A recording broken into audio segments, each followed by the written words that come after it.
Yo, yo, and welcome to another episode of the Marvins World podcast where we speak to real, let's just say, real shepherd's pie individuals, or should I say fish and chips, but with the extra bit of tartar sauce and mushy peas. So real intriguing people who provide insights that will help people like you and me make what we love a full-time job.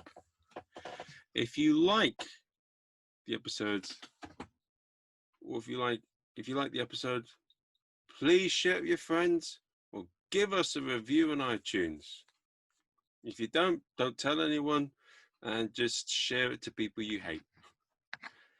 In this episode, we listen to the delightful and the absolutely shastastic and hilarious Robyn Perkins.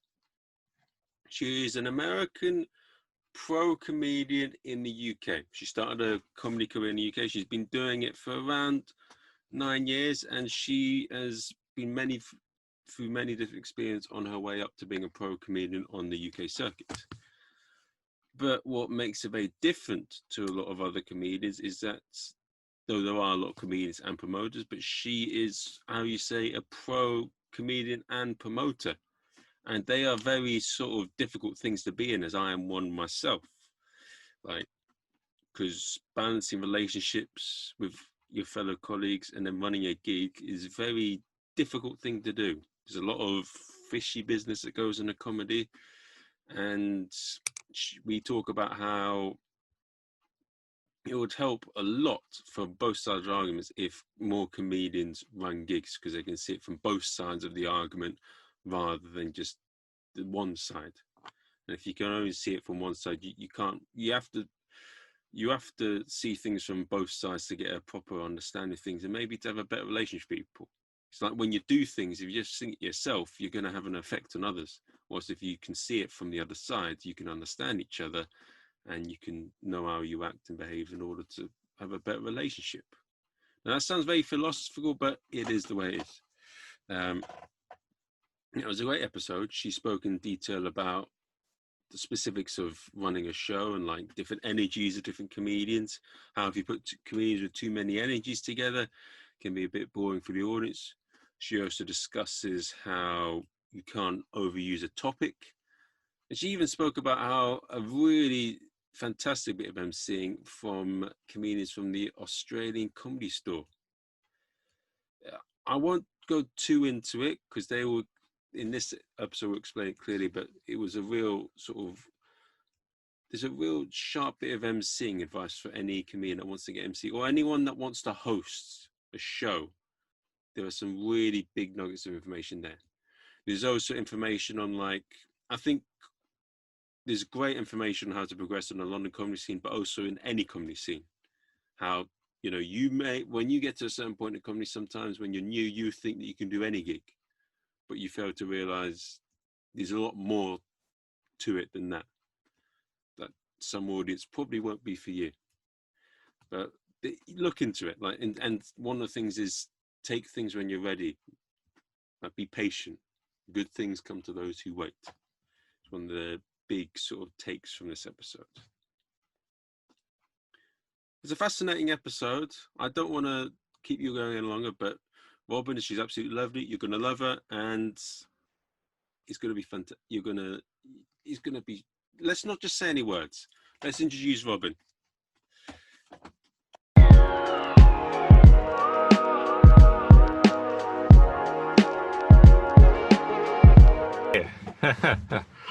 Hey, it only took 6 minutes to get there. Thank good. Hello, howdy. Hi, how are you doing? Not too bad, all things considering. How you been keeping? I see it's quite eventful in your home nation. Oh my God, I know. I've never, well, most of us have never experienced an election that has taken this long with somebody who is so it's just going to be the worst. Like, a child. It's like trying to run a country with a child who doesn't accept fact. he's just trying to do some funny things to try and like overturn it, or he's just trying to sort of like a last grab to stay into power or something. Yeah, I know. He's so he's got a massive right amygdala. I will say. Well, Anyway. I mean, at least there'll be no more hacky Trump jokes. That's the good thing. Oh yeah, no, it's true. Somebody did ask me about that. I'm just like, I think audiences have gone beyond hack Trump jokes anyway. I think they're kind of sick of them. And it's just gone to the point where it's like, it's just so depressing. It's just it's very polarizing, because you have the people that weirdly support him, and then you have the sane people who are just I think it's time to be over Trump jokes. Well, it's a bit sort of like in comedy as well. There's occasionally a bit of politics. You know, there might be a. Would you think there'll be a stage where there's like a certain part of comics, like they called the something comics, and then the other side something comics? Well, I mean, like right wing and left wing. Yes. I mean, in terms of like Trump, or people that use Trump jokes, or people that support him. No, I'm just saying, like in terms of like, I think politics. I mean, it's always going to be a divisive thing. It's something that I try and stay away from. It's a funny thing if you go to politics. I mean, football teams or anything like that. Boom, like you're having a good conversation with someone, and then you mention something they're on the opposing side with. Boom, you're enemies. Yeah, no, it's true. Yeah, football is very much sorry, I'm just trying to get my computer to stand up on its own. There we go. Yeah, no, I know football it is very polarizing, but and I think that the divide between left wing and right wing right now is also becoming more and more defined, and that is becoming scary. But we're hoping it is that Biden can pull it out, and hopefully, at least not on obviously the UK comedy scene, but at least in America. I know one of his goals is to unite and depolarize the states, which I think is much needed. So together, you're saying, yeah. have you seen the Planet of the Apes film? No, I haven't, which is, I know there are so many films I haven't seen, and I should. So that is just one that I will add to the list. But no, I haven't seen it. Because I've seen this film called Rise of the Planet of the Apes, and there's this bit with Andy Serkis where he says, what's it called? Apes together strong, or whatever. Yeah, sounds like it. Yeah. Yeah. I mean, it's going to take a lot of time to undo the damage that he's done, though. Well, what's it called? Good things come to those who wait, I suppose. Yeah, well, that's true. Very true. And I mean, it was good that they had like comedy gigs like going on for a while. I mean, like I think for comedians across the world, like doing like live comedy gigs is a bit like, we're back home doing what we love, making people laugh, and then boom, it's taken away again. Yeah, I know. This second lockdown, although for me, it's actually weirdly come at an okay timing. So yeah, I just had ankle surgery, or foot surgery, not ankle surgery, foot surgery. So I have to be on bed rest anyway. So it's kind of nice to know that the whole world is on bed rest with me. Oh, that's true. Yeah, it's but your ankle's all good, and it's sort of getting better and Ish. Yeah, we'll see. I think I don't know if I've done. I don't know if have I done any of your gigs on crutches before? I don't know. I mean, it happens so frequently that well, I don't know. I think you did do it once, but one thing I think we both remember, this was quite a while ago, and I think you would forget, where you were doing your set, and then all of a sudden this woman goes, "Oh, that's enough." And then you were stood there. Oh man, I know she hated me. Well, she hated me because I was American, I'm pretty sure, right? That is why. And or she said something about the fact that I didn't want kids. It was one of the two. But yeah, she just completely yelled at everybody and then tried to stop the gig. But I think we kept going as well. Did we keep going? I think we tried to save it. Did. Yeah, it was a memorable. I'd forgotten about how awful she was. She was very drunk too, I'm assuming. It was one of those things where, I mean, the guy who came in, he was very sort of King Arthur and very sort of the savior of the evening, and said, I think we're having a great time and we should carry on. And then we plundered on. Sorry, you can't be here, Pan. What's the name of the cat? Pan. She very much wants to be on the podcast. What's up, Pan? Hold on. I mean, there we go. She just wants to sit down. Okay, there we go. I know we did finish the comedy night though, didn't we? Like, because it was very odd, and I just remember the bartender. I probably have the whole thing recorded, actually. Because I record every single one of my gigs. So if I had the date, I could probably pull it up on my phone and we could relive that moment. But yeah, she was very drunk, but then she just started yelling. But I thought it was, I had offended her in some way. But everybody else in the audience was like, you did nothing offensive at all. But everybody else in the room had really good will. So, yeah, it was odd. It was very odd. I mean, you've had many journeys. I mean, like on the London scene and I'd say in nights where something like that happens, where it doesn't sort of ruin the gig, it sort of brings people closer together in a way, isn't it? Yeah, 100%. I mean, it really the venue was really supportive. And everybody in the crowd was just like totally on board. I think, yeah, if they didn't like the comedy before, they were trying to like it then. So they were, yeah, it really brought the whole gig together after she left. I mean, but I think that's a function of like Brits love to collectively hate something. So if it could be a woman who, yeah. Is that one of those sort of, so in terms of the culture in America and here, would you say that Brits are a lot more pessimistic and a lot more critical than perhaps Americans? Well, I think Americans have a false sense of optimism sometimes. Like, it's not obviously not every Brit, not every American, obviously, but I think in general, we Americans go into it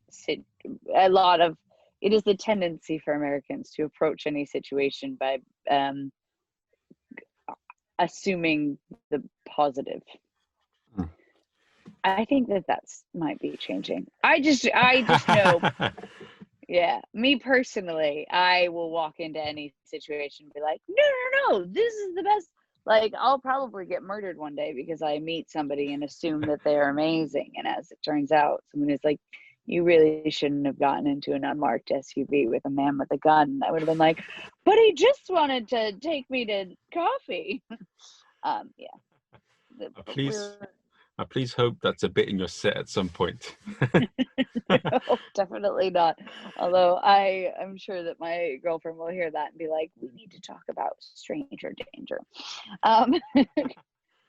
Well, yeah. I mean, one of the things that I mean, you've had quite sort of a journey. I mean, you're someone that's on both the promoter and sort of professional comedy side, and like you've come in from America, so you got, I mean, that brings you sort of like a diverse sort of viewpoint on sort of comedy here. And I think being on both sides gives you tons of stories in different ways. Oh yeah, it does. Although I am trying with every day to do less and less promoting. I actually hate promoting so much. So I only run one gig, which is Left Train Home at the Four Thieves, but I am trying to do as little promoting as possible. But I think it would be helpful if every comic at one point in time tried to run a gig, because it just kind of gives you a better outlook of what happens behind the scenes in comedy. Yeah.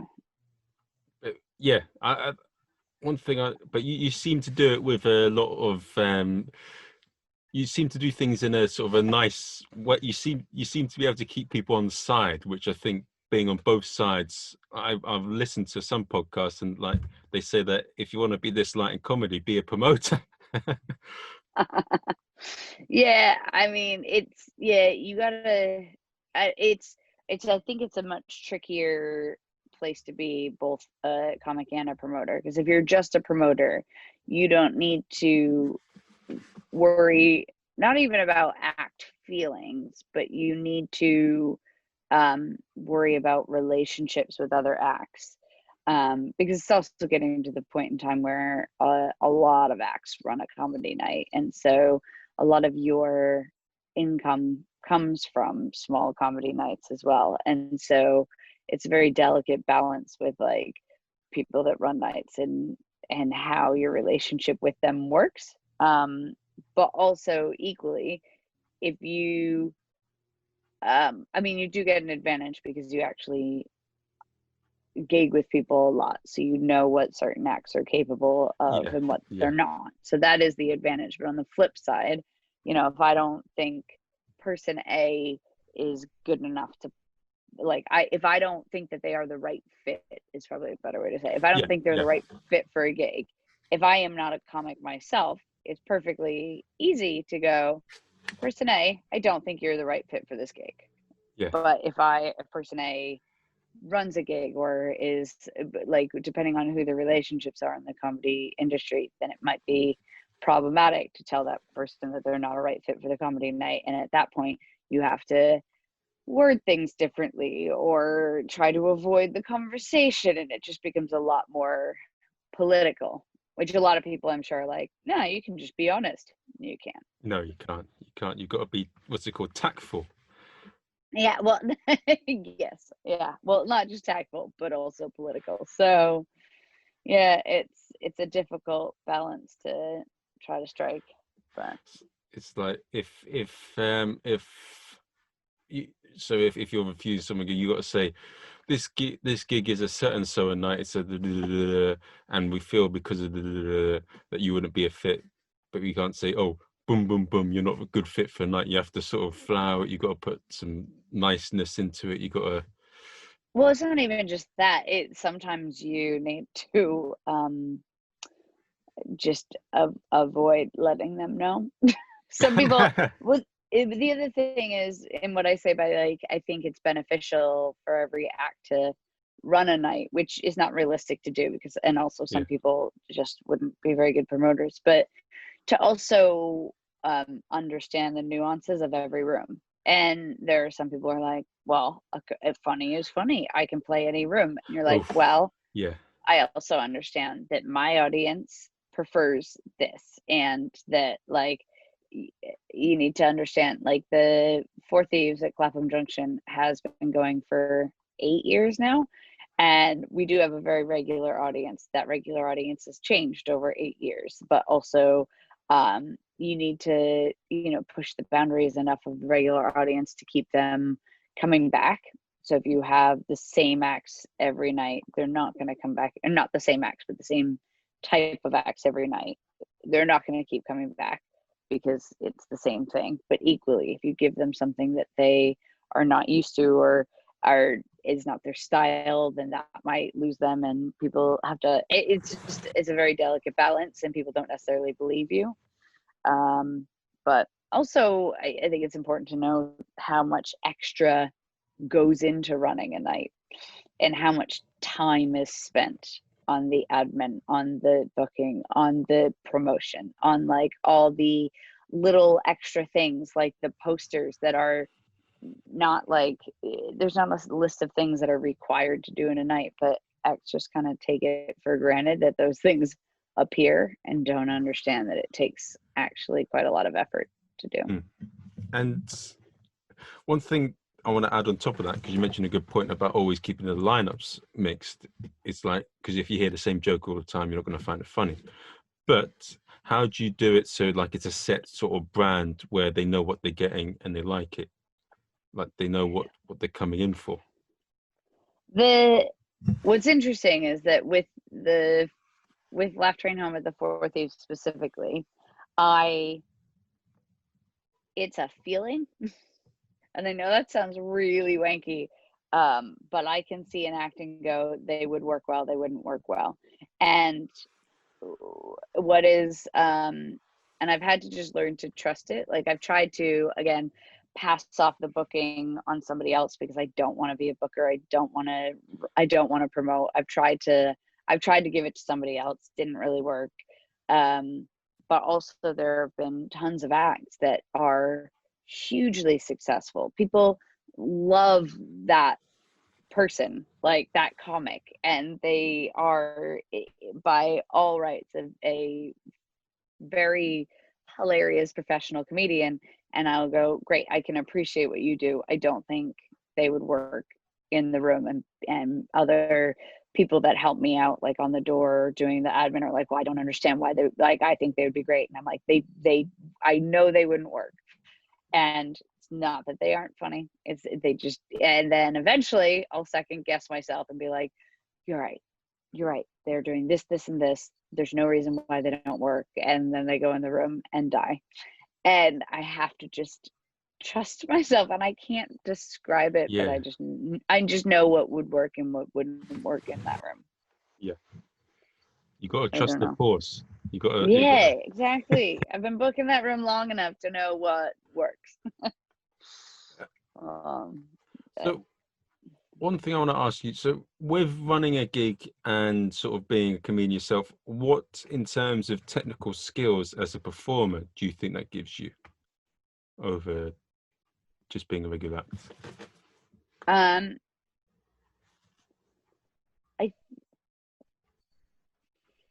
I think this also could be crossed over with a lot of extra skills that you gain by being an MC. But understanding the trajectory of energy and flow across the whole show, I think, is key. And understanding what the audience is looking for in that night. And again,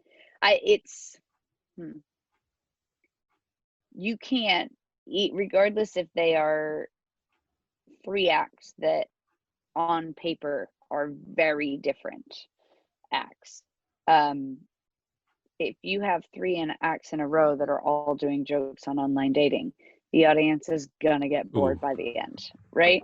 And they could be visually different acts. They could be, again, on paper completely. If you have content and energy styles that are similar, even energy styles, not even content, if you have, then people are gonna get tired by the end.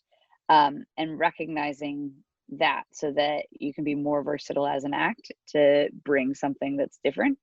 I think as well, understanding as a comic, and this is something very specific, but it does have to do with the whole flow of the night. An audience has a certain amount of time that they can be alert and pay attention for. And so what is frustrating as you start to learn as a promoter is when people opening or in the middle overrun, you are essentially taking that energy that is left for the headliner away from the headliner. And so, and people, some acts that don't understand how the night is put together as a whole, they don't understand that because they go, well, I'm storming it. They like me. The audience is going to be sad if I leave after my allotted time because they love me right now. But what they're not understanding is that, yeah, they probably would love you for another X amount of minutes. But then for the last X amount of minutes of the headliner, they will be worn out. And that's not fair for the whole night. So that is something to pay attention to. But also, and again, this is something with, like, it's an interesting question of like skills as a promoter transferring it to a comic, because the other way around is quite straightforward. But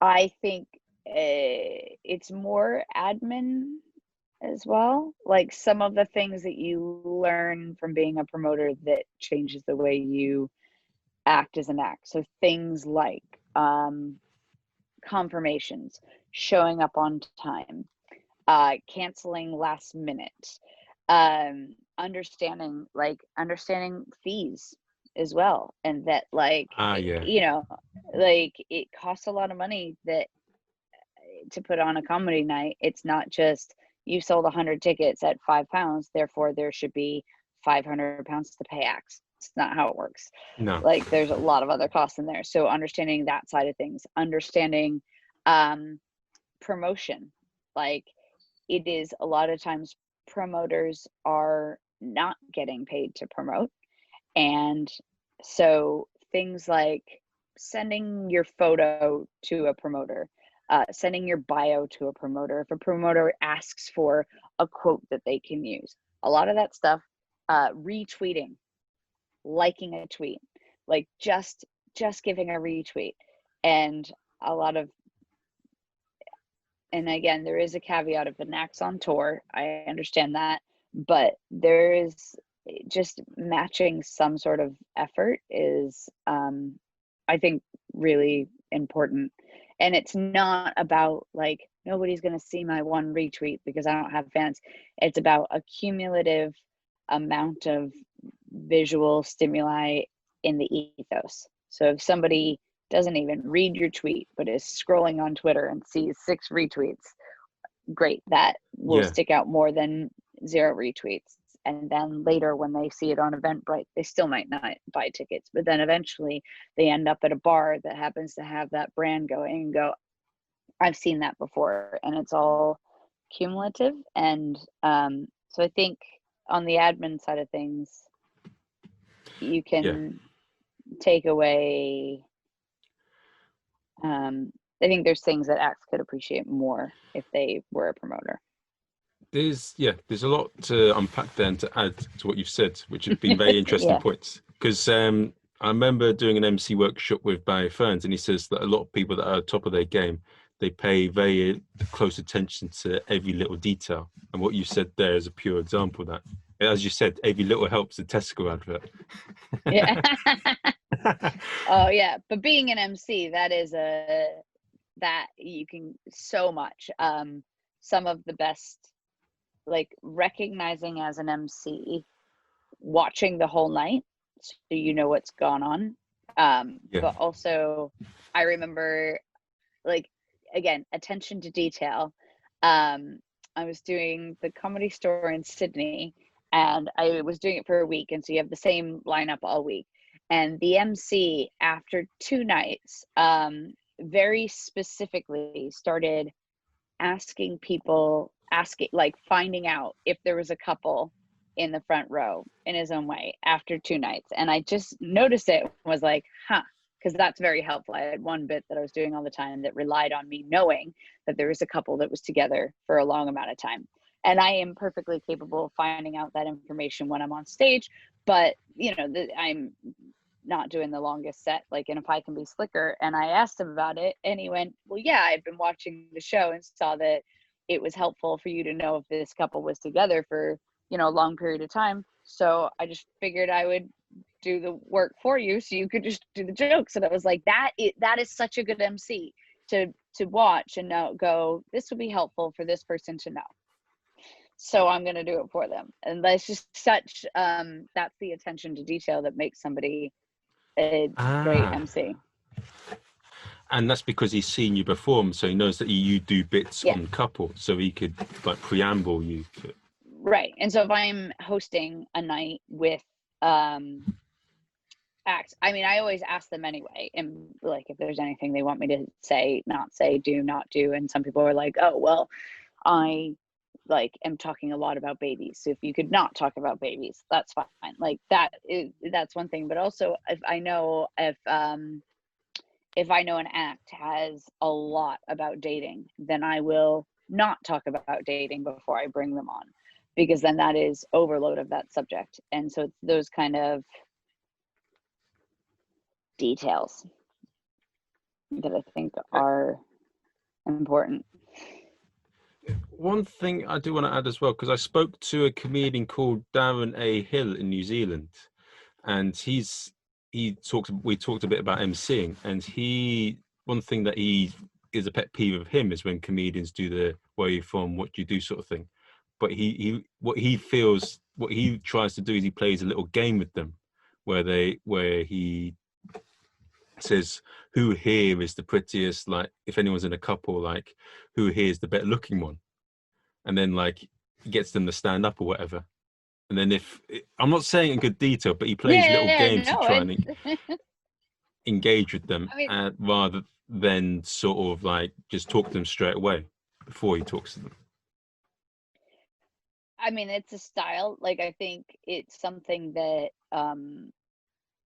that I mean, if you're like, there's a lot there. First of all, that's a specific bit that I think if he had shared that, and then if he saw somebody else do that same bit, I think that's the same thing as jokes. Yeah, jokes. Like, that is a thing that he does. But equally, I think that, like, I'm not saying that other people haven't come up with it, because there are certain MC tropes that everybody uses that isn't, but that I think is specific enough that is probably his. But every MC has their different style, and I think that equally, some people could, depending on your looks and your demeanor, could get away with asking whoever is the better looking one in the couple to stand up, and some people couldn't. And I think it's about where the power balance is in the room. So if you have, I don't know who he is, but I would imagine if you are an alpha male who is a very like player-esque, highly masculine, exuding straightness, gets up and is trying to force a couple to evaluate themselves based on their looks, it's not going to go down as well as if a woman did it, or somebody who, like, you have to look at who is, like, I find a lot of times I can flirt with people on stage in a way that I could not do if I was a man. Oh yes. So I think that everybody has a different emceeing style, and that style has to fit your persona. So while that's great that works for that guy, I wouldn't do it. That's not my style, but I'm not saying it's not funny, and I'm not saying it's wrong. I think everybody, there's no right or wrong for audience interaction. I think it's funny or not funny, and that you got to find your own style and make it your own. So one of the things that you sort of alluded to there in terms of the benefits of running your gig and emceeing is, like, in terms of maybe when you're doing a show, an Edinburgh show, you understand the importance of like trying to get an audience in, selling tickets. You understand a lot of sort of the production of a show and like the way it flows in terms of producing a good show. You read the room more as an MC. But I mean, the promoting side sort of overrides into that, and then.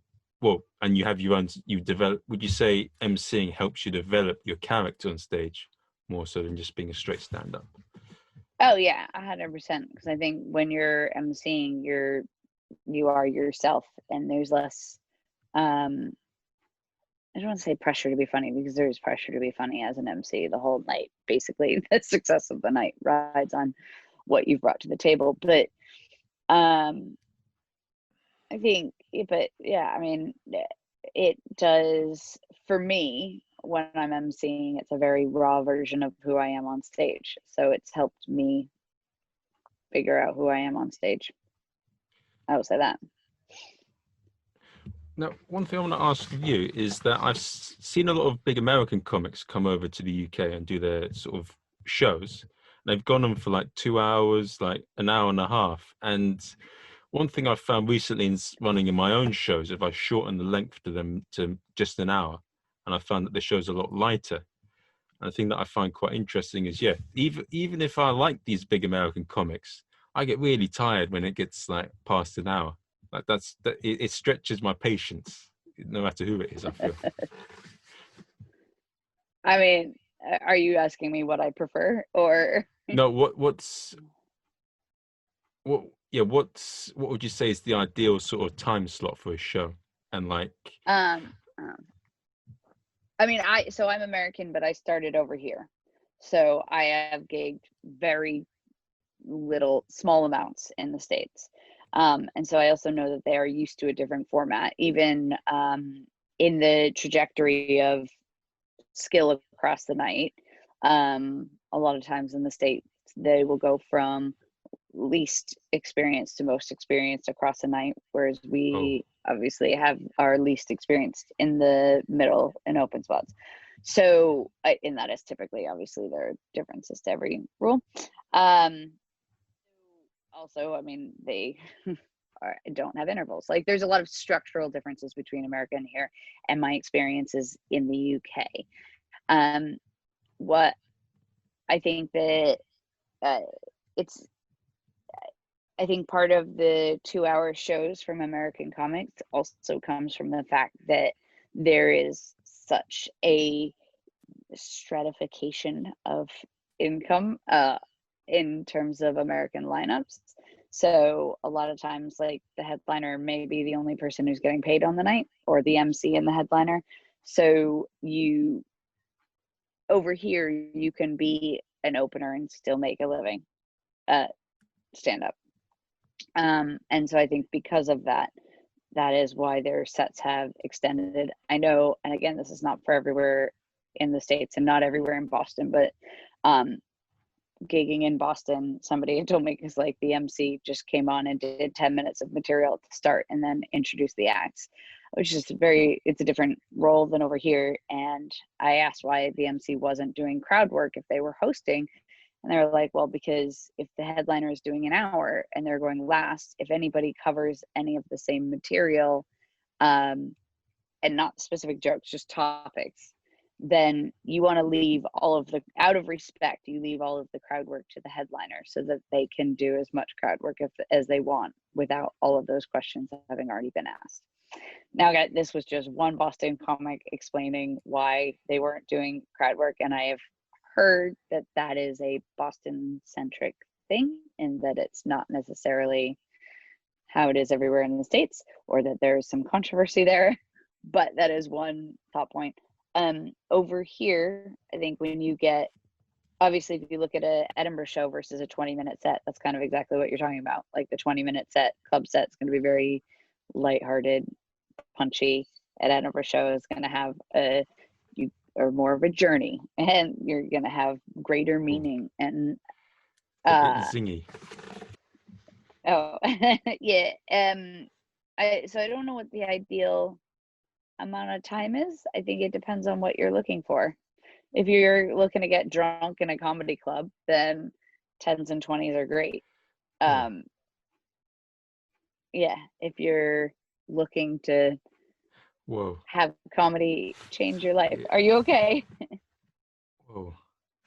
It's going a bit. I can't hear that.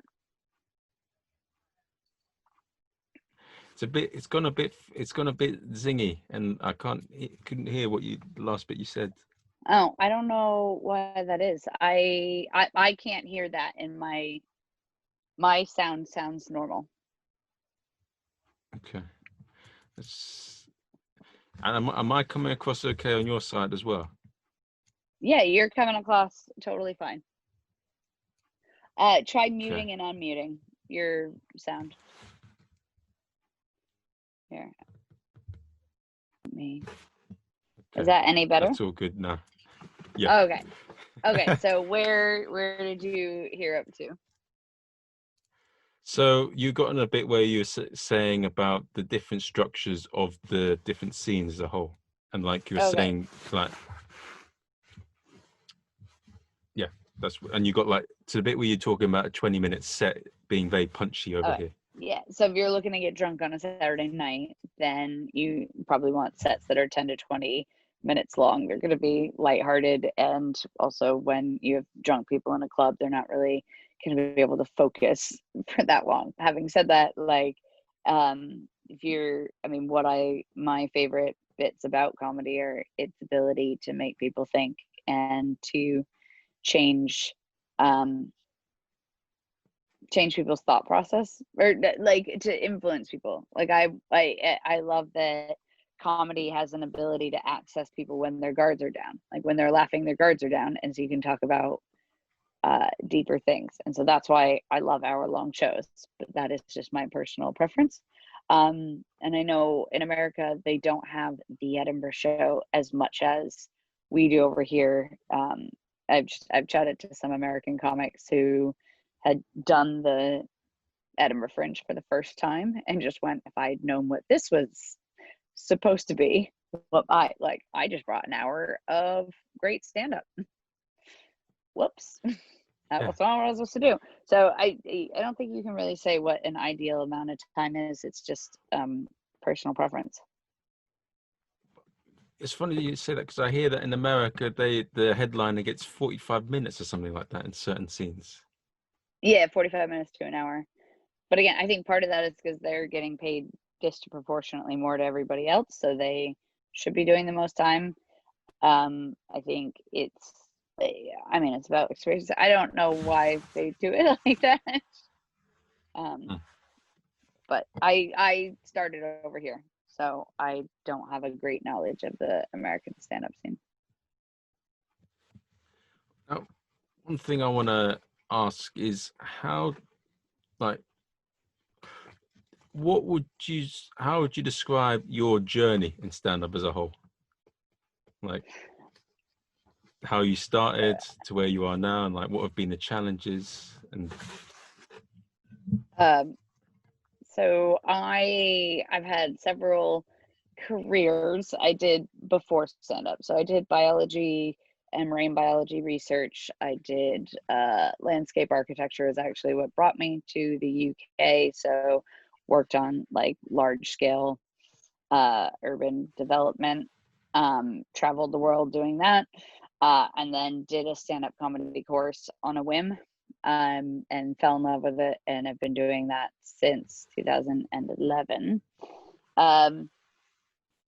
And my journey in stand-up has been interesting. I mean, I think it's been both a gift and a hindrance that I started stand-up so late in life.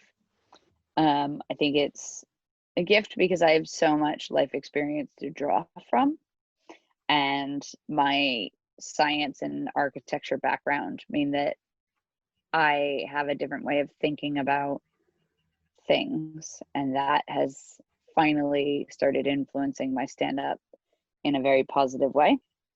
But on the flip side of it, I started stand-up when I was almost 30. So that is late. It is late in life. And that's frustrating. But I don't know which one I would prefer. My journey itself, I started out primarily just writing dick jokes, which is a lot of people's starting point. It's just a good thing to easy go to. Read a joke about the old penises. It happens. and then actually, so I did. Binti Blair, who runs Hot Water Comedy Club, good friend of mine, and when they were doing their Seal Street Club or designing it, so because I used to be an architect, went up to Liverpool for 4 or 5 days and designed the club. Binti and I just spent 3 or 4 days together just drawing stuff out, and I still have the floor plans hand drawn, not for construction. And before I left, we went in with spray paint cans, marked out everything, because the building that they had was just a cement shell of a building. You just had I-beams, cement floor, that was it.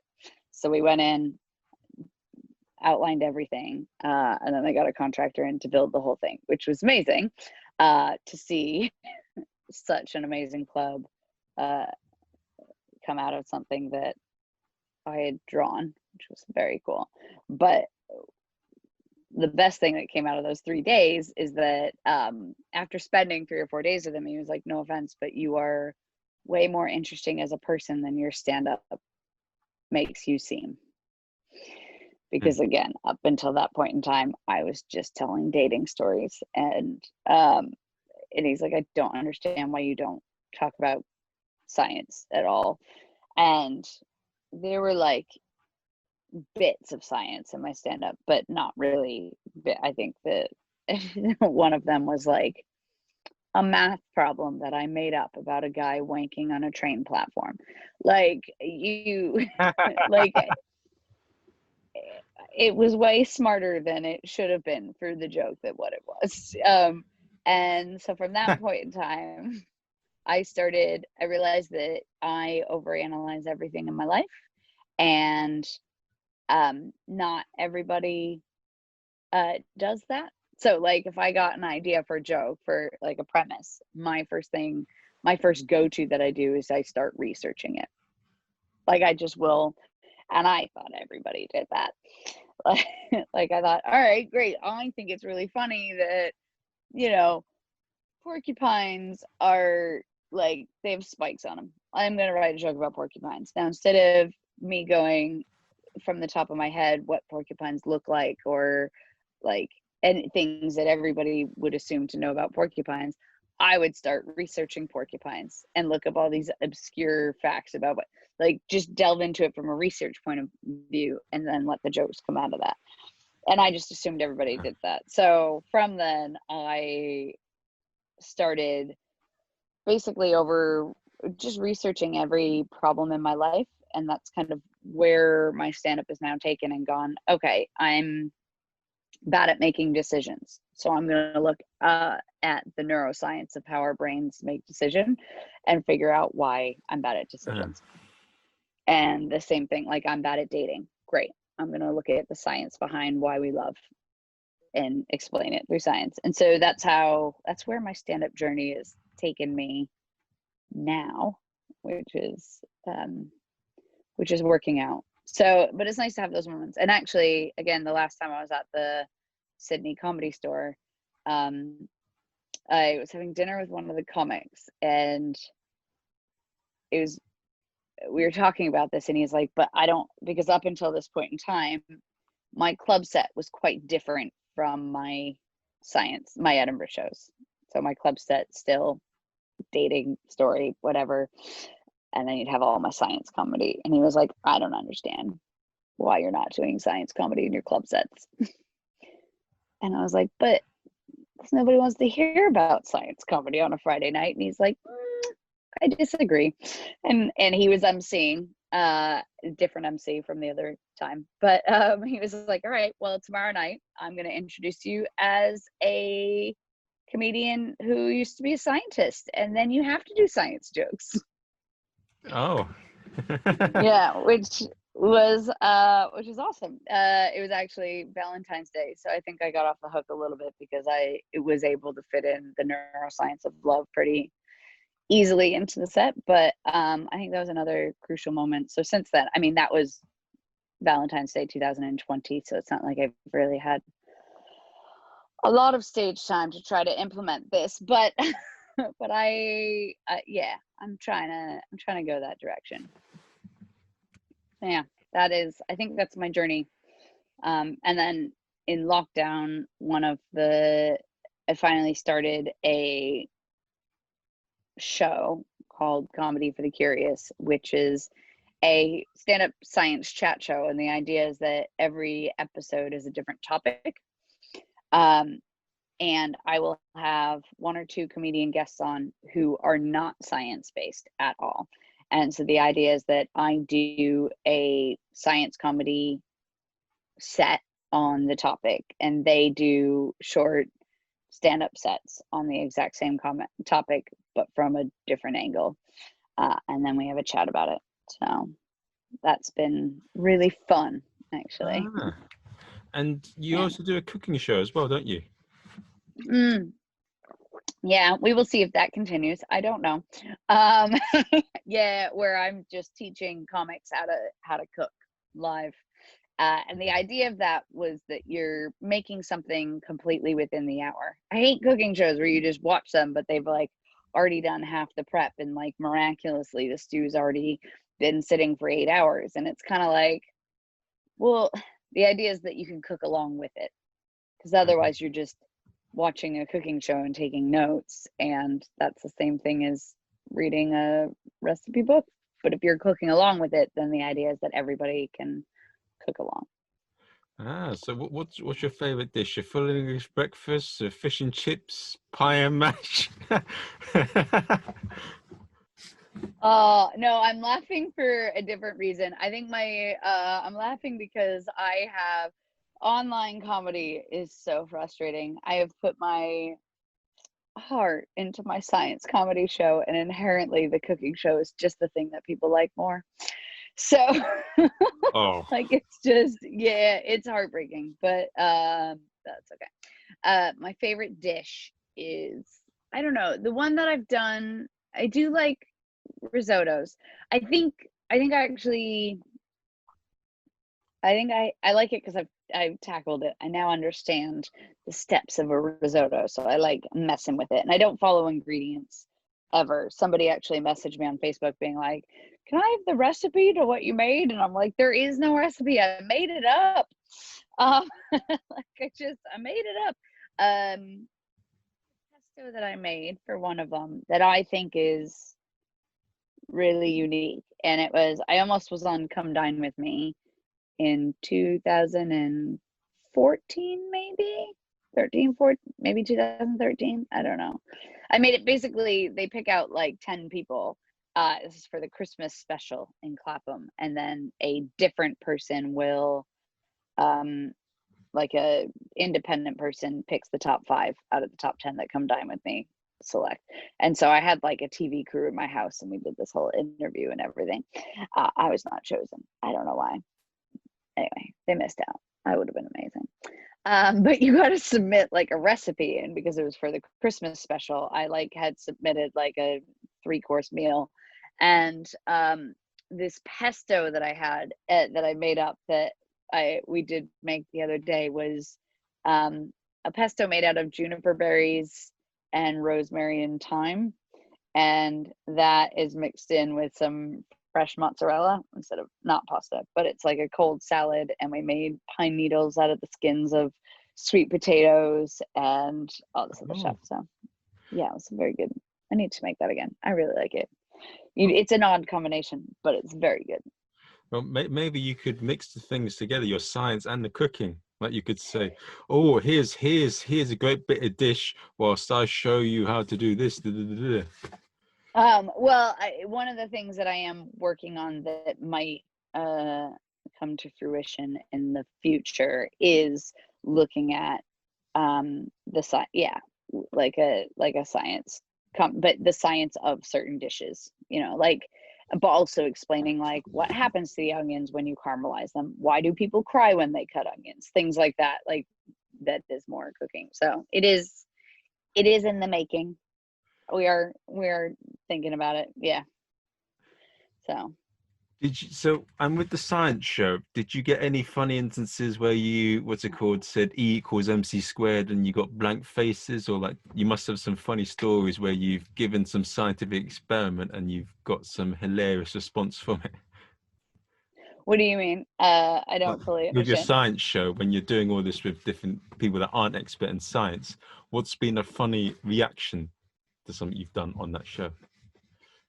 Oh, I mean, I think most comics are really interested with the science behind it, but because I break it down into stuff that, like, I don't baby people, but it's understandable. I don't understand, like, I don't expect them to do science. I just I'm just doing a 15 to 20 minute set on the science behind stuff. So hi. So I just don't fully understand what you're asking. Well, because you're doing a science show where which you're an expert in, you're talking about the science behind this or that. I mean, Yeah. do you get any, what's been a funny incident with the show? Um. Do you have a story to tell on it? Okay. Like the jokes are funny. I guess I don't, there hasn't been any like bloopers or things that people don't understand. I don't like. But have you had any sort of interesting, has anything happened in the show that's made you think like, oh, that's interesting. Oh, I'm surprised by that. Oh, or like that's taught you something with the show, or like that you will remember from it?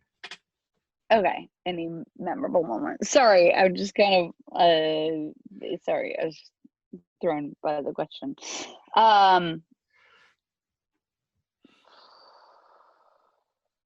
Tell you what, okay, there is all right, one of the things that, so one of the topics that we've done is bisexuality.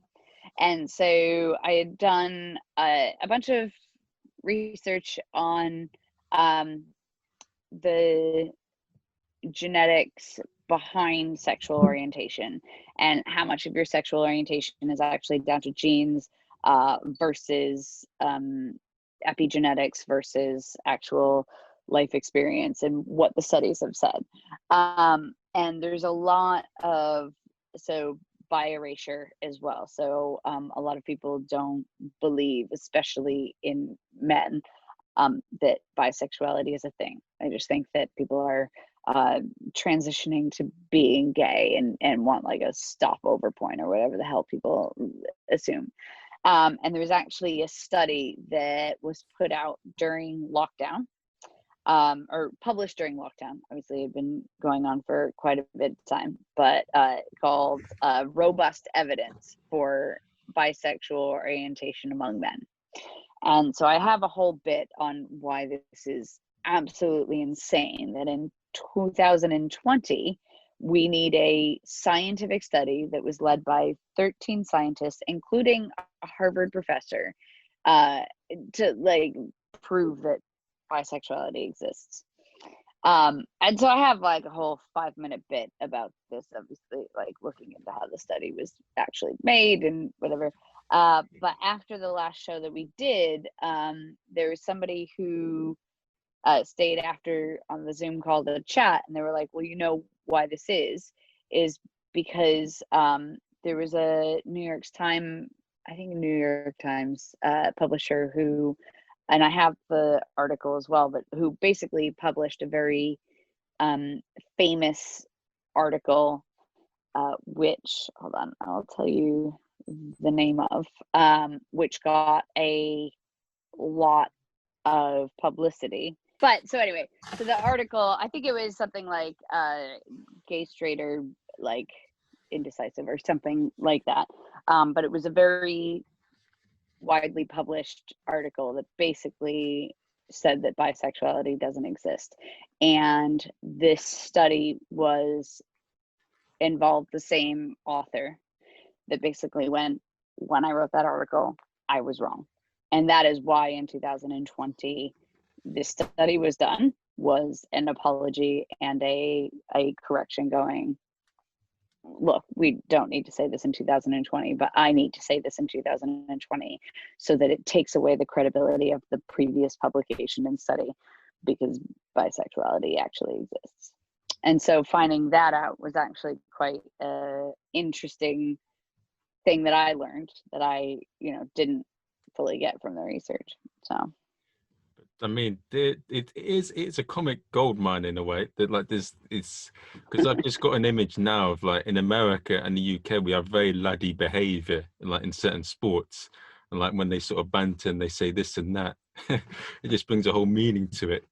If in school, if someone says you're homo or whatever, something, it'll be a big sort of thing, but it brings a whole new meaning to it. It's like with that Glee program, with that when one of the characters who was gay got bullied by a guy who was a latent homosexual.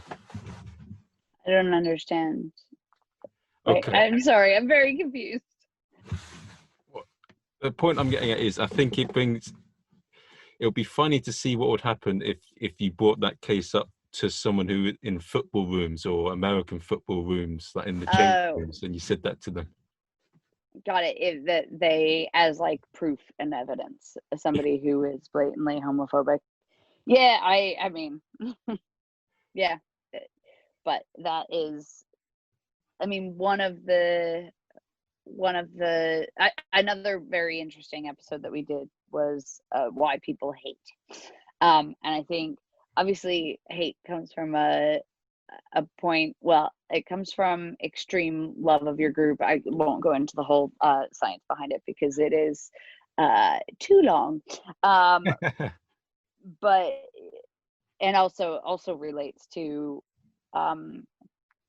another one which was based around politics, but actually quite interesting around how some people with larger right amygdalas will require different things to change their mind than people with an enlarged anterior cingulate cortex. And typically those two things relate to conservatives and liberals.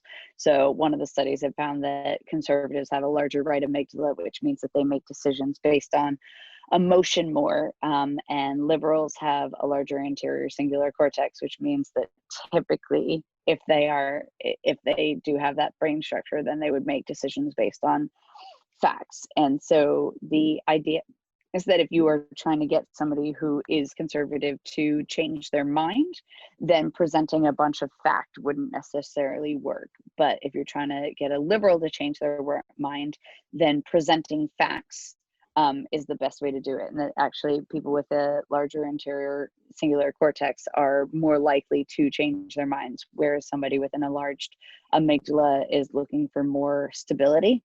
And so it would be harder to change their mind. So ironically, just showing them an article and going, look, these are the facts, bisexuals exist, is actually not the right way to change somebody who might be conservative to change their mind, but actually making it into a joke, which would access their emotions and evoke empathy, would be actually the way to get the homophobic conservative football player to believe that bisexuality exists.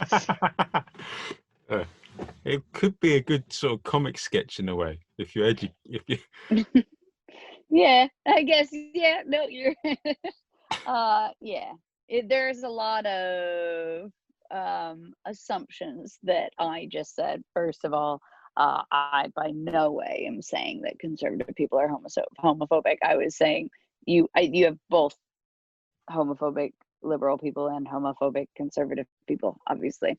I feel like to do it in a comedy sketch, you'd have to,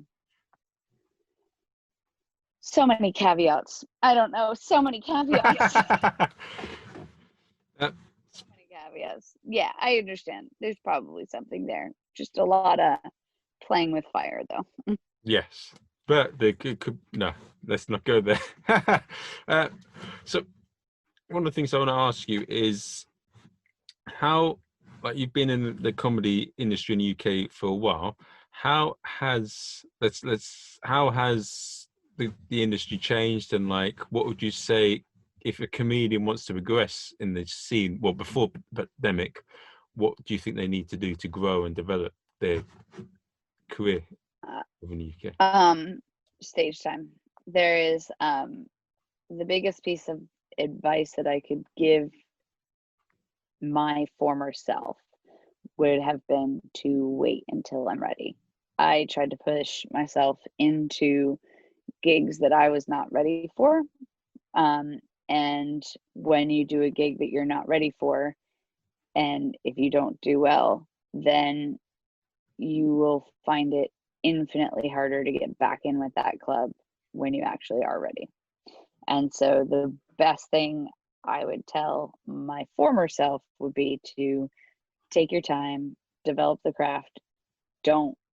You can never play a club too late, but you can play a club too early. And so I think the best piece of advice to give anybody is stage time and the fact that you can learn something from every single gig. There is not a single gig that you can't learn from, ever. It just doesn't exist. And so I think and equally, no live performance can ever be the same. Even if you get the exact same audience in the exact same room, it'll be on different nights, and different things will have happened in those audience members' lives between the last performance and the current performance, which will change the perception of that material. And so you can never have the same room twice. And because of that, you just need to gig and diversify the clubs that you're working for. Because if 80% of your work comes from the same club, then you are not going to be as well equipped for a different type of audience or a different type of club, or there are just hundreds and hundreds different types of clubs and gigs. So just play them all. Yeah. Like, I know Mirth Control gets a lot of crap for sending open spots for no money all around the country, but to be honest, like, I learned a lot from those gigs. So following on from that, what are sort of things you've learned in regards to playing different rooms? So if you're in a big rugby club or football club where they're a bit luddy, like, or if they're like sort of millennials, Generation Z, and they're really sort of nice and friendly, or if they're sort of maybe very old and conservative and they're rich, or if you're up north, like, how do you sort of adjust your set accordingly? I think that's a very independent question. So, I mean, I could give you an answer, but it wouldn't apply to anybody but me. So I think the most overriding, or the most general thing that I would do is, that's a situation where having your MC skills really helps, but also being present in the room. And like, one of the worst deaths, top 3, I'd say, in my entire comedy career was, I made it to the Bath New Act final about 3 months after I started. Nobody else in the final had been going under a year. There was somebody there that had been going 8 years or something. I had no business being there. I made it on a wild card. And the final was at 7 p.m. on a Sunday in Bath. And I, again, had nothing but dirty material, because this was the first 3 months. And I had 7 minutes of very dirty material, and we had to do a 7 to 8 minute set. And so I had to do all of my jokes. Every single joke that I had written had to come out of my mouth, because I had to hit at least 7 minutes, and I only had 7 minutes. And I had never emceed, so I didn't have that skill set. And I went up there and just died. It was awful. But I also wasn't present in the room. And if I had been present in the room, the best thing I could have done is gone, hey guys, just so you know, I only have dirty material, and that's it. I'm a new act. I understand by your faces and your lack of laughter that you hate everything that I represent, but legally I have to deliver it. So as long as you know that you're going to hate it, I'm not going to have any fun. Let's carry on. And I think if I had even said something remotely like that, and I could have even done the exact same material, but just every joke been like, dick joke number 1, let's move on to number 2. This one is going to get more graphic. And I think that if I had just I could go back and probably deliver the exact same set that I did that night with but emceed it and been aware and let the audience know that I was aware that this was going to die and let them in on it, that they actually would have found it a lot funnier, not for the way that the jokes were intended, but it would have been a much more enjoyable night. But because I wasn't present in the room, I'm sure the entire audience was like, does she know that we don't like this? Like, why are you still doing this? Why are you still going? Why are you not stopping? Why are you not doing different jokes? We don't like dirty material. We're not laughing. So I think that's the best way. And actually, a few years later, was in another comedy competition final that, again, did horribly. And that was because I wasn't present. Again, I should have set up the room, and instead I just went up there and was like, I'm just going to do my jokes, instead of going, this is going to be an impossible gig. Or like, what I really should have done is, because the room wasn't set up well, there was nobody sitting in the front 4 rows. It was just a dire gig, and I should have just, if it wasn't a competition, I would have spent my 5 minutes setting up the room better for everybody else, and that's what I should have done. But I mean, those are things that you learn. What are things how do you sort of prepare for a room when when you're doubling up and like you don't have that time to ascertain the audience? How do you prep there? I ask the MC. Just a simple, hello, what's going on? Tell me a bit about it. Is there anything I should know? Is there anything I should know about the gig? What's happened? Who's in the front row? Who's been talked to? Okay. Yeah. And from everything that's happened so far, I mean, 2020 has been a bit of a roller coaster in a way, but not always in the good. Yeah, it's been a bit of a roller coaster. How do you see like the future of comedy shaping out, and what do you think is going to happen in the Fringe, and how do you see the circuit? Oh, I have no idea. I mean, you're talking to somebody who in March, I was like, there's no way they're going to cancel the Melbourne Fringe, or Melbourne Comedy Festival, not Melbourne Fringe, very different thing. Sorry. I have no idea. I don't know. I mean, I think that people are forced to make online content, but equally, I think the United Kingdom is sick of seeing online content. So I don't know. I don't want to. You don't want to think I don't about know. it. You just want to. Yeah, I worry that the circuit's going to get more striated, and that that because of the lack of stage time when we do open up, it's going to be, people are going to be drawn to TV credits more than ever, and that's scary. But yeah, even though things are troubling and things are all that, one of the things about comedy is that, I mean, when it works well, it is probably one of the best feelings you can ever have.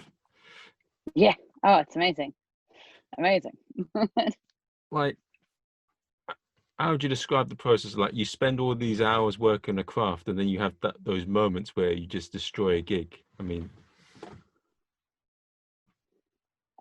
I don't know. It's like why you got into it.